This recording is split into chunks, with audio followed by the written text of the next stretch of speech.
तो इस एनिमे की शुरुआत में हम एक लड़के को देखते हैं जो कि रात को अपने घर की तरफ जा रहा था, पर रास्ते में वो एक चोर को देखता है जो दो लड़कियों को परेशान कर रहा था। ये देखकर वो लड़का उन लड़कियों को बचाने की कोशिश करता है, लेकिन इस चोर का चाकू हाथापाई में लड़के के पेट के अंदर घुस जाता है, जिसकी वजह से उसकी वहीं पर मौत हो जाती है। जिसके बाद अगली सुबह उस लड़के की आंख किसी दूसरी जगह पर खुलती है, जहां वो देखता है कि वो एक छोटा बच्चा बन चुका है। ये देखकर उसे पहले तो कुछ समझ नहीं आता, पर अपने आसपास की चीजें देखने के बाद उसे पता चल जाता है कि वो उन लड़कियों को बचाते हुए मारा गया था और अब उसका पुनर्जन्म इस 3 साल के बच्चे के रूप में हुआ है, जिसका नाम काइन है। अब जब वो ये सब सोच ही रहा था, तभी एक लिली नाम की मेड उसे वहाँ खाना खिलाने के लिए आ जाती है, जिससे वो बातों बातों में जान लेता है कि वो इस वक्त एक ऐसी दुनिया में है जहाँ लोग मैजिक का इस्तेमाल करना जानते हैं और उसी दुनिया की एक कंट्री के एक शहर में वो रहता है। साथ ही उसे ये भी पता चलता है कि उसके फादर इस सिटी के मिलिट्री जनरल हैं,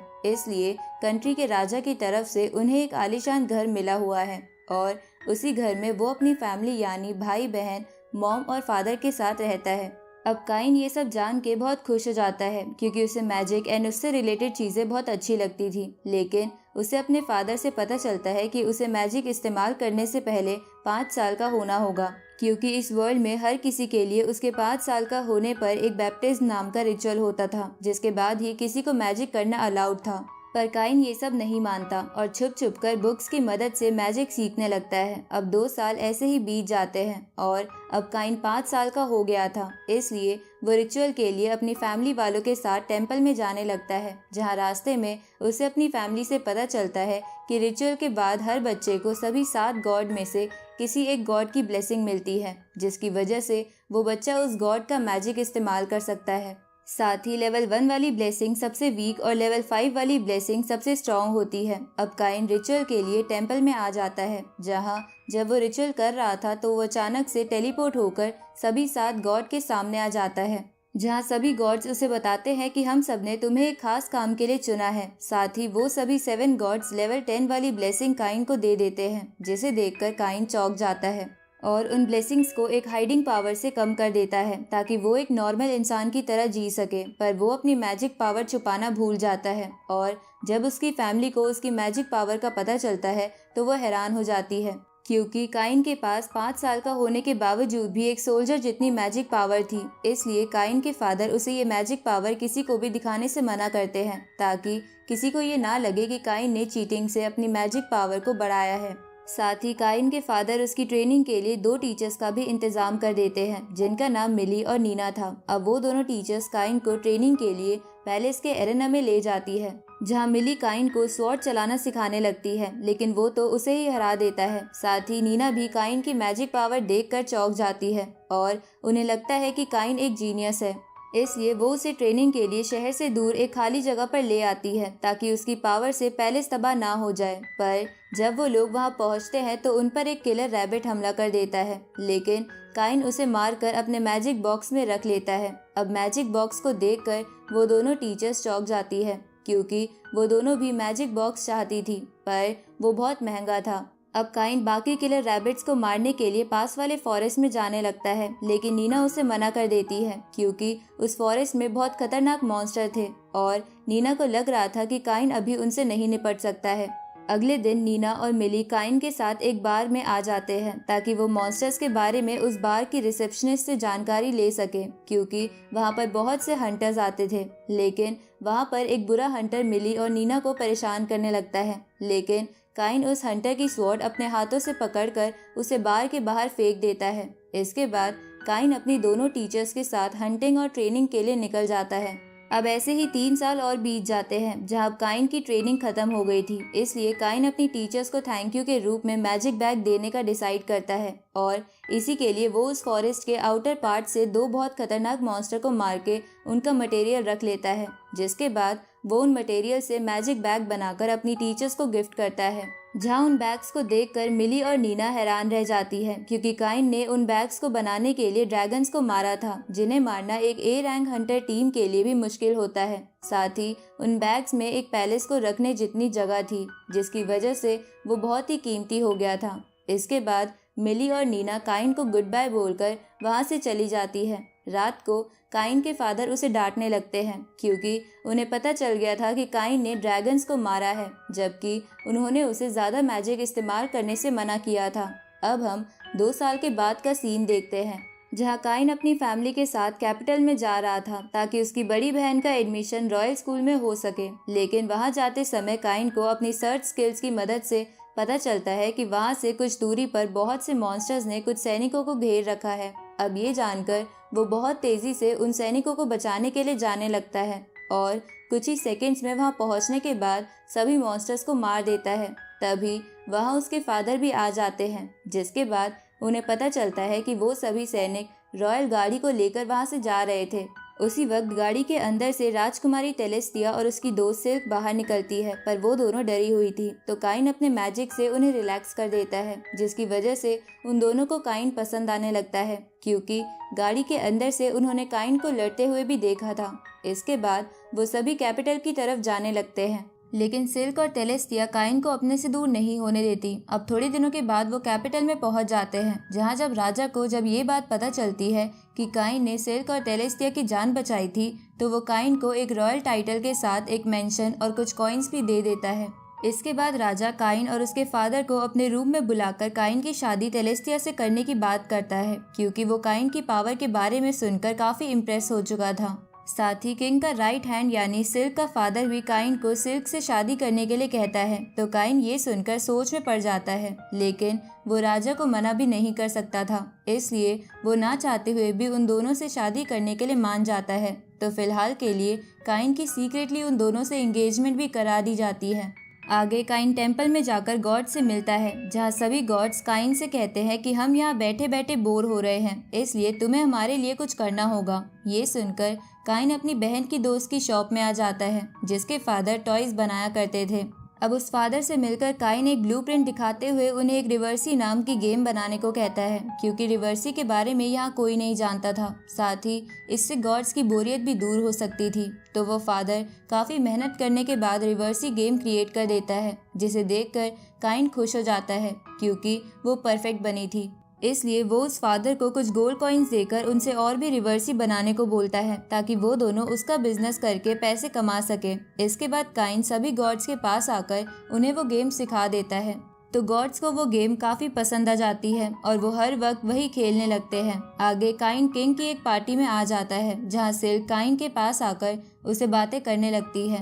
तभी वहाँ एक बदमाश बच्चा आकर सिल्क को इम्प्रेस करने के लिए काइन का मजाक उड़ाने लगता है और उसे फाइट के लिए चैलेंज भी कर देता है। लेकिन जब उसे पता चलता है कि काइन के पास रॉयल टाइटल है, तो वो अपने दोस्तों के साथ वहाँ से भाग जाता है। ये देखकर सिल्क बहुत खुश हो जाती है और काइन को डेट पर चलने को कहती है। उसी वक्त टेलेस्टिया भी वहाँ आकर यही बात बोलती है, पर तभी वहाँ राजा आकर काइन से बात करने के लिए उसे एक रूम में ले आते हैं, जहाँ काइन राजा को रिवर्सी गेम गिफ्ट करता है, जो राजा को भी काफी पसंद आती है। जिसके बाद राजा काइन को सिल्क और टेलेस्टिया के साथ एंगेजमेंट वाली बात सीक्रेट रखने को कहता है, क्योंकि वो लोग अभी बहुत छोटे थे। तो काइन इसके लिए मान जाता है। अगले दिन काइन राजा के गिफ्ट किए हुए पैलेस में आ गया था, पर काइन देखता है कि वो मेंशन काफी गंदा और वीरान पड़ा हुआ है। तो वो अपने मैजिक की मदद से कुछ ही सेकेंड्स में पूरे मेंशन को साफ और नया कर देता है।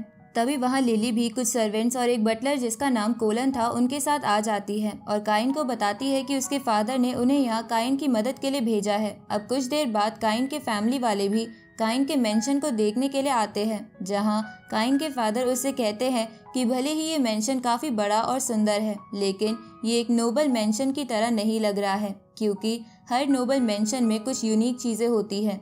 तो ये सुनकर काइन वहाँ एक ग्रेड ए मॉन्स्टर की बॉडी लगा देता है, जिसको उसने कुछ दिन पहले हंट किया था। तो उस मॉन्स्टर को देखकर काइन के फादर हैरान हो जाते हैं। उसी वक्त उन सबको काइन की मॉम की चीख सुनाई देती है, जो बाथरूम में जेट स्प्रे की वजह से डर गई थी, क्योंकि उन्होंने पहले ऐसा कुछ नहीं देखा था, लेकिन उन्हें ये पसंद भी बहुत आया था। तो काइन के फादर भी जेट स्प्रे का इस्तेमाल करते हैं और उन्हें भी वो बहुत पसंद आता है, इसलिए वो काइन को वो स्प्रे अपने खुद के पैलेस में लगाने को बोल देते हैं। इसके बाद उसके फादर काइन को सभी नोबल्स को एक पार्टी देने के लिए कहते हैं, जिसके लिए काइन मान जाता है और शाम को पार्टी के लिए प्लानिंग करने लगता है, जहां वो सबसे पहले अपने मैजिक से ग्लो करने वाला ग्लास बनाता है।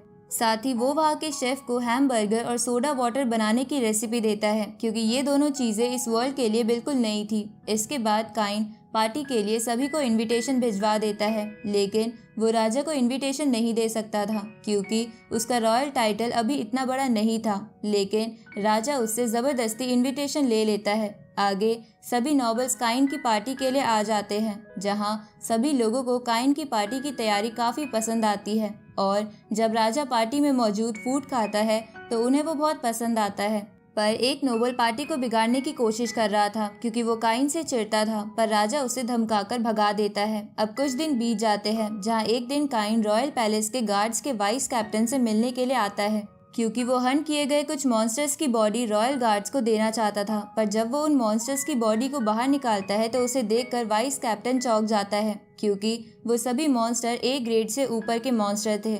इसके बाद वाइस कैप्टन काइन को अपने सभी सोल्जर से मिलवाने के लिए ले आता है और उन्हें काइन की ताकत के बारे में बताने लगता है, लेकिन उन सोल्जर्स को इस बात पर विश्वास नहीं हो रहा था। इसलिए उनमें से एक सोल्जर काइन से फाइट के लिए आगे आ जाता है, लेकिन काइन अपने एक ही अटैक से उसकी स्वॉर्ड को तोड़ देता है। तभी वहाँ उनकी कैप्टन भी आ जाती है, जो कि एक एल्फ थी और उसे लग रहा था कि उसके सोल्जर काइन को परेशान कर रहे हैं।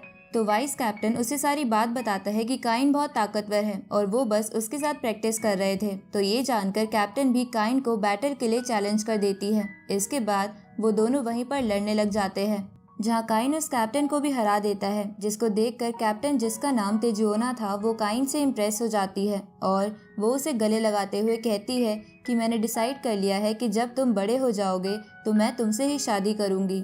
तो ये बात काइन जाकर राजा को बताता है। साथ ही वहाँ पर काइन के फादर भी थे, जो काइन को बताते हैं कि तेजुओना एल्फ कंट्री की प्रिंसेस है, पर वो अपने आप को साबित करने के लिए यहाँ आकर रॉयल गार्ड की ड्यूटी कर रही है। ये जानकर काइन शॉक हो जाता है। तभी राजा कहता है कि क्योंकि तेजुओना एक प्रिंसेस है, इसलिए मैं उसे किसी से शादी करने से नहीं रोक सकता। अब राजा तेजुओना को सिल्क और तेलेस्टिया के एंगेजमेंट वाली बात बता देता है, जिसे सुनकर तेजुओना शॉक तो होती है, लेकिन वो फिर भी अपने फैसले से पीछे नहीं हटती, जिसकी वजह से राजा भी अब कुछ नहीं कर सकता था। आगे राजा सोचने लगता है कि आखिर काइन इतना ताकतवर कैसे है, जो उसने तेजुओना को भी हरा दिया। तभी उसे उसका मंत्री एक आइडिया देता है, जिसके बाद हम अगले दिन का सीन देखते हैं, जहाँ किंग काइन को अपने पास एक बुक पढ़वाने के लिए बुलाता है, जिसको उनमें से कोई भी नहीं पढ़ पाया था क्योंकि उसकी लैंग्वेज जापानीज थी, जिसके बारे में वो लोग नहीं जानते थे। पर जब काइन उस बुक को पढ़ता है तो उसे उस बुक की लैंग्वेज समझ आ जाती है और उसे पता चलता है कि इस बुक को यहाँ के फर्स्ट राजा ने लिखा था, जो कि खुद अर्थ से टेलीपोर्ट होकर यहाँ आए थे। तभी राजा जब देखता है कि काइन उस बुक को पढ़ पा रहा है तो वो उससे इस बारे में पूछता है कि जो बुक हमारे फर्स्ट राजा ने लिखी थी उसे तुम कैसे पढ़ पा रहे हो। साथ ही वहाँ मौजूद सिल्क का फादर और काइन का फादर भी उस पर सच्चाई बताने के लिए दबाव डालने लगते हैं। तो काइन उन्हें बता देता है कि उसके पास उसकी प्रीवियस लाइफ की मेमोरी है, साथ ही उसे सभी गॉड की लेवल 10 वाली ब्लेसिंग मिली हुई है। तो ये जानकर राजा के साथ साथ सभी लोग चौंक जाते हैं और राजा सबको काइन का ये सीक्रेट किसी दूसरे को बताने से मना करता है। आगे हम काइन को हंटर एसोसिएशन के ऑफिस में देखते हैं, जहां वो अपना रजिस्ट्रेशन करने आया था। तो रजिस्ट्रेशन करने के बाद काइन को जी रैंक के साथ एक टास्क भी मिल जाता है, जिसमें उसे कुछ गॉब्लिन्स को हराना था। तो ये जानकर काइन टास्क पूरा करने के लिए जंगल की तरफ जाने लगता है, लेकिन रास्ते में उसे तेजुआना मिल जाती है और उसके साथ फॉरेस्ट में आ जाती है, जहां वो दोनों मिलकर बहुत सारे ग्रीन गॉब्लिन्स को हंट करते हैं। उसी वक्त उन पर बहुत सारी ग्रीन लिजार्ड हमला कर देती है, जिसे देखकर काइन तेजुआना को वहां से जाने को बोलकर खुद इन ग्रीन लिजार्ड से लड़ने का डिसाइड करता है। जिसके बाद काइन आइस पिलर्स का इस्तेमाल करके उन सभी को कुछ ही सेकंड्स में मार देता है। अब जब काइन वापस हंटर एसोसिएशन के ऑफिस में आकर ये सब बताता है कि उसने टोटल 30 ग्रीन लिजार्ड का हंट किया है, तो ये सुनकर वहाँ की रिसेप्शनिस्ट चौंक जाती है और वो काइन को लेकर वहाँ के मैनेजर के पास आ जाती है। पर वो मैनेजर काइन को चीटर बोलने लगता है, क्योंकि उसे विश्वास नहीं हो रहा था कि एक छोटे बच्चे ने सी ग्रेड वाले 30 मॉन्स्टर को अकेले मार दिया है। तभी वहाँ तिजुआना का ब्रदर भी आ जाता है, जो कि असल में वहाँ का हेड था। साथ ही उसे काइन के बारे में सब कुछ पता था कि वो कितना ताकतवर है। अब जब वो मैनेजर को ये सब बताता है कि काइन के पास रॉयल टाइटल है, तो ये जानकर वो मैनेजर काइन से माफ़ी मांगने लगता है, क्योंकि वो उसे कोई आम आदमी समझ रहा था। तो काइन उसे माफ़ कर देता है। जिसके बाद तिजुआना का भाई काइन से बोलता है कि क्योंकि तुमने 30 ग्रीन लिजार्ड्स को हराया है, तो मैं तुम्हें जी से सी रैंक पर प्रमोट कर रहा हूँ। पर तभी वहाँ तिजुआना आकर अपने भाई को बताती है कि काइन ने अर्थ ड्रैगन्स को भी हराया हुआ है और वो रॉयल गार्ड्स में सबसे ताकतवर है। तो ये जानकर उसका भाई काइन की रैंक ए कर देता है, लेकिन इसके लिए 1 महीने के अंदर अंदर काइन को एक छोटा सा टास्क करना होगा, ताकि सभी हंटर्स को भी यकीन हो जाए कि काइन ए रैंक के लिए लायक है। इधर हम सभी गॉड्स को देखते हैं, जहां एक गॉड सभी को बताता है कि एरन की सील जल्द ही ब्रेक हो सकती है, इसलिए हमें काइन की ट्रेनिंग के लिए कुछ करना होगा। तो एरन की सील का नाम सुनकर सभी गॉड्स घबरा जाते हैं और काइन को ट्रेनिंग के लिए एक बंदे के पास भेजने का डिसाइड करते हैं।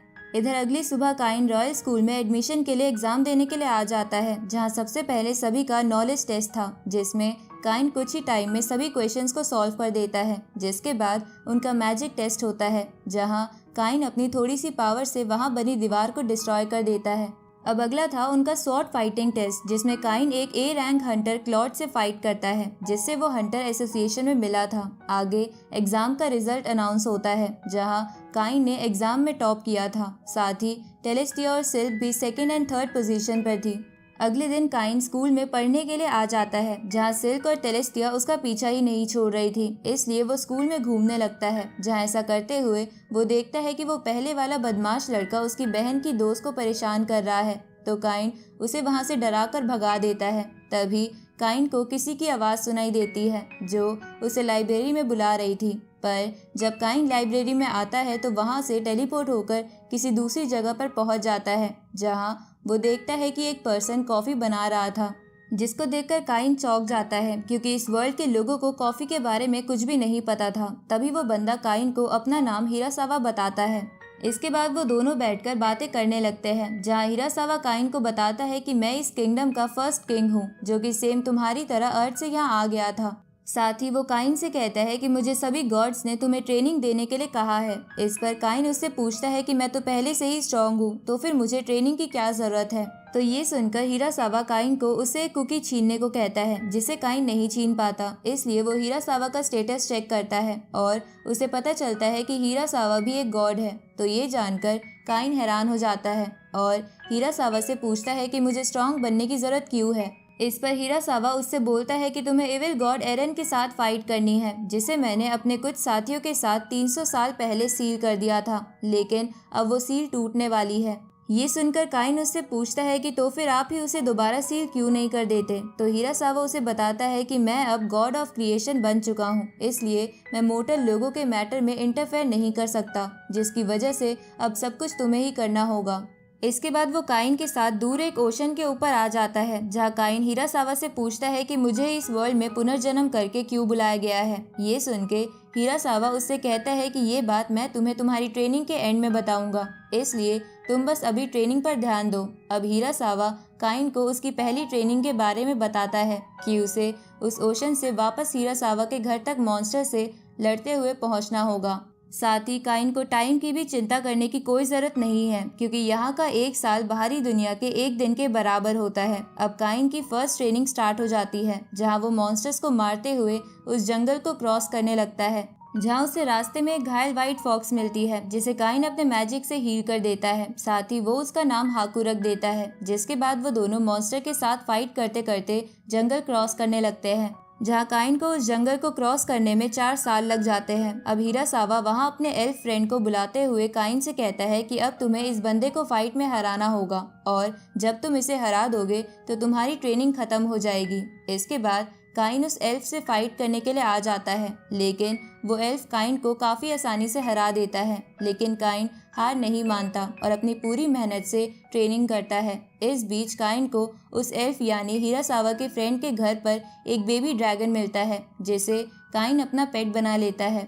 अब ऐसा करते हुए 1 साल बीत जाता है, जहाँ फाइनली काइन ने उस एल्फ को हरा दिया था। इसके बाद हिरासावा काइन को सब सच बता देता है कि 300 साल पहले तक एरन बाकी गॉड्स की तरह एक गॉड था, लेकिन वो धीरे धीरे बुरा बनता गया और अपनी पावर से उन लोगों को आपस में लड़वाने लगा। इसलिए यहाँ के बाकी गॉड्स ने हमारी दुनिया यानी जापान से मुझे और मेरे कुछ दोस्तों को समन किया, क्योंकि गॉड होने की वजह से वो मोर्टल लोगों के बीच में नहीं आ सकते थे। इसलिए उन्होंने हमें एक सील देकर एरन को रोकने के लिए कहा, जिसमें हम कामयाब भी हो गए। लेकिन इसमें मेरे 2 दोस्तों की मौत हो गई, जो और कोई नहीं बल्कि तुम्हारे पेरेंट्स थे, और इसलिए ही तुम्हें इस वर्ल्ड में बुलाया है। ये सुन के काइन अपने पेरेंट्स की ग्रेव के पास जाकर रोने लगता है, क्योंकि वो अपने पेरेंट्स से बहुत प्यार करता था।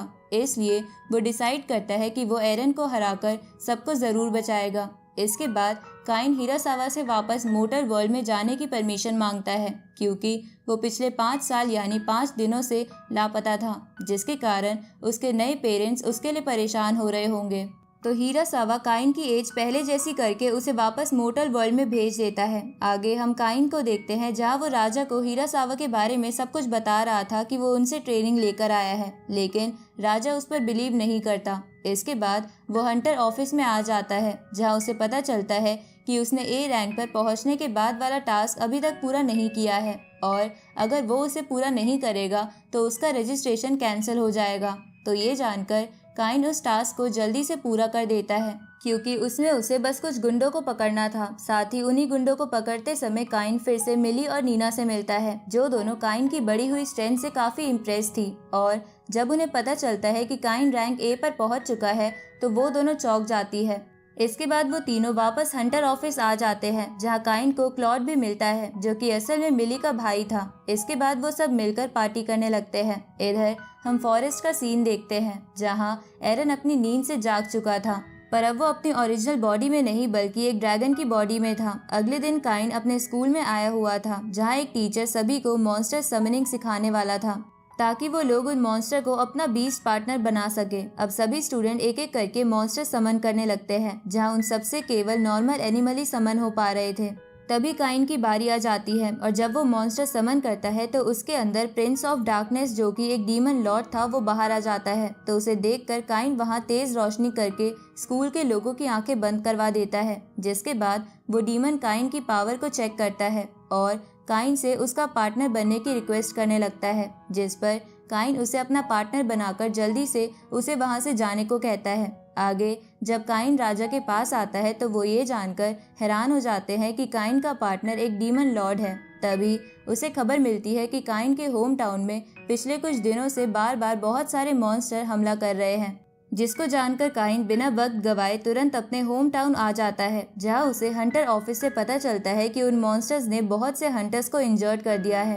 तभी वहां नीना और मिली भी आ जाती है, क्योंकि उन्हें भी इस टाउन में चल रही प्रॉब्लम को इन्वेस्टिगेट करने का मिशन मिला था। इसके बाद काइन फॉरेस्ट में आकर हाकू और बेबी ड्रैगन को समन करके उनके साथ मॉन्स्टर्स को मारते हुए इन्वेस्टिगेशन करने लगता है, लेकिन तभी उसे अजीब सी फीलिंग आती है। इसलिए वो प्रिंस ऑफ डार्कनेस को समन करके उसे फॉरेस्ट के बारे में सब कुछ पता करने को कहता है। इस पर प्रिंस ऑफ डार्कनेस अपने एक सर्वेंट को समन करता है, क्योंकि वो सर्वेंट इन्वेस्टिगेशन में माहिर था। अब वो दोनों इन्वेस्टिगेशन करने लगते हैं, जहां उन्हें पता चलता है कि एक जगह पर बहुत सारे मॉन्स्टर्स जमा हो रहे हैं, साथ ही वहां पर कोई और ताकतवर चीज भी है। तो वो दोनों उस तरफ जाने लगते हैं, जहां थोड़ा आगे बढ़ने पर वो बहुत सारे मॉन्स्टर्स को देखते हैं। साथ ही उन्हें पता चलता है कि उन मॉन्स्टर्स को कोई कंट्रोल कर रहा है। उसी वक्त वो मॉन्स्टर्स सिटी की तरफ बढ़ने लगते हैं। तो प्रिंस ऑफ डार्कनेस ये बात काइन को बताने चला जाता है। इस तरफ काइन वापस हंटर एसोसिएशन आ गया था, लेकिन तभी उसे पता चलता है कि हजारों की संख्या में ए ग्रेड वाले मॉन्स्टर फॉरेस्ट से टाउन की तरफ बढ़ रहे हैं, जिसको जानकर काइन टेंशन में आ जाता है। तभी वहाँ क्लॉड और तिजुआना भी आ जाते हैं, तो वो उन सभी से टाउन के लोगों को प्रोटेक्ट करने को बोलकर प्रिंस ऑफ डार्कनेस के साथ फॉरेस्ट में आ जाता है, जहाँ वो देखता है कि उन सभी मॉन्स्टर्स को एरन कंट्रोल कर रहा था। तो ये देखकर काइन प्रिंस ऑफ डार्कनेस से बाकी सभी मॉन्स्टर को सिटी में जाने से रोकने का बोलकर खुद एरन को रोकने के लिए चला जाता है। तो उसके जाने के बाद प्रिंस ऑफ डार्कनेस अपने और 4 सर्वेंट को बुला लेता है, जिन्हें पहले तो यकीन नहीं आ रहा था कि प्रिंस ऑफ डार्कनेस जैसे पावरफुल डीमन लॉर्ड को भी कोई अपना पार्टनर बना सकता है। लेकिन प्रिंस के समझाने के बाद वो लोग उसके साथ मॉन्स्टर्स को मारने का काम शुरू कर देते हैं। इधर काइन के दोस्तों ने सिटी के लोगों को सेफ प्लेस पर भेज दिया था, जिसके बाद वो सब भी फॉरेस्ट में मॉन्स्टर्स को मारने के लिए आ जाते हैं। दूसरी तरफ काइन एरन के पास आ गया था, जहां उसे पता चलता है कि एरन तो अभी तक सील से आज़ाद हुआ ही नहीं है, क्योंकि वो सील अभी भी बहुत मजबूत है। लेकिन एरन ने किसी तरह अपनी बॉडी का एक छोटा हिस्सा बाहरी दुनिया में भेज दिया है, जो कि एक ब्लैक ड्रैगन है। तो ये जानकर काइन एरन के साथ लड़ने लगता है, लेकिन भले ही एरन अपनी फुल पावर का इस्तेमाल नहीं कर पा रहा था, पर फिर भी वो काइन को बराबर की टक्कर देने लगता है। बल्कि कई बार तो वो काइन के ऊपर भारी भी पड़ रहा था। तो ये देखकर हाकू और वो ड्रैगन काइन की लड़ने में मदद करते हैं, लेकिन एरन उन दोनों को पीछे करके हाकू को जान से मारने लगता है। पर काइन बीच में आकर एरन के अटैक रोक लेता है। तभी एरन कहने लगता है कि तुम्हें हराने के बाद मैं इस वर्ल्ड को भी तबाह कर दूंगा। तो ये सुनकर काइन अपने दोस्तों और अपने पेरेंट्स की मौत को याद करते हुए गुस्सा हो जाता है, जिससे उसकी बॉडी से बहुत तेज एनर्जी निकलने लगती है। जिसके बाद वो अपनी फुल पावर को एक अटैक में डालकर उससे एरन पर हमला कर देता है, जिसे एरन नहीं रोक पाता और उसकी ब्लैक ड्रैगन वाली बॉडी डिस्ट्रॉय हो जाती है। आगे हम काइन को राजा के मेंशन में देखते हैं, जहां राजा सभी लोगों के सामने काइन को सभी मॉन्स्टर्स को मारने की खुशी में किंगडम का एक बहुत बड़ा हिस्सा गिफ्ट कर देता है। तो काइन इससे खुश हो जाता है और वो डिसाइड करता है कि वो उस जगह को दुनिया का सबसे अच्छा प्लेस बनाएगा, जहाँ सभी लोग शांति और प्यार से बिना डर के रह सके। आगे वो अपने दोस्तों के साथ उस किंगडम में आ जाता है, जहाँ वो सबसे पहले पूरे किंगडम में घूम घूम कर सभी बदमाश लोगों को सबक सिखाता है। फिर वो अपने मैजिक से उस किंगडम के चारों तरफ एक बहुत मजबूत वॉल क्रिएट कर देता है। साथ ही वो वहाँ एक पैलेस भी बना देता है और इसी के साथ उसका नया एडवेंचर शुरू हो गया था। अब इसी के साथ सीजन 1 यहीं पर एंड होता है।